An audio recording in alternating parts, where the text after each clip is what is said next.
going to address some of the most common arguments against white Americans having a culture and being a part of an ethnic group. White is just a color. We are German, Irish, French, etc. Those are ancestral origins, ethnic ancestry. In the United States, those European identities collapsed into something new, white American. And they have been identified as white not only socially, but in the law. If you believe you are not white but German, ask yourself, how am I culturally German? 2. White Americans have nothing in common with each other. But that's simply not true at all. White Americans overwhelmingly share a civic religion centered around the Founding Fathers and the Constitution, and for many, those men are seen as cultural ancestors, share legal and social inclusion as quote unquote unmarked Americans, share cultural norms treated as neutral, normal, or universal, share very similar diets and food preferences, even if immigration has influenced and continues to influence this diet, and much more. That is shared culture, especially when it's invisible to the people inside of it. A white person in California is different from one in Pennsylvania, of course, but regional variation does not cancel ethnicity. And this logic applies to everyone. No group is a monolith. Differences within a group does not mean the group does not exist. White is a construct.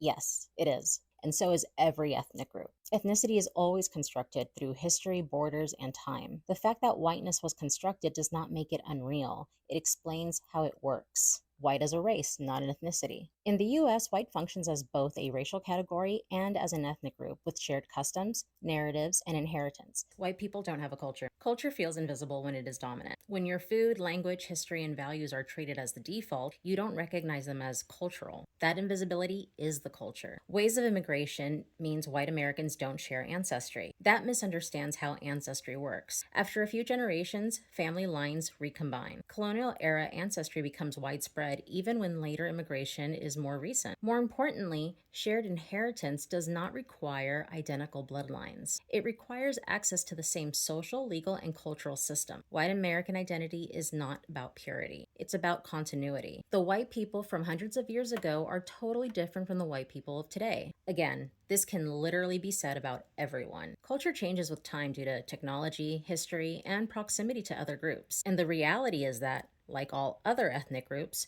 we are both different from our ancestors and more like our ancestors than we can imagine. So when I say white Americans are an ethnic group, I'm not insulting anyone. I'm naming a structure that has always existed, one that functions best when it insists it doesn't exist at all. Keep this in mind, folks. Denying white American ethnicity and culture doesn't make it disappear. It just keeps it unexamined.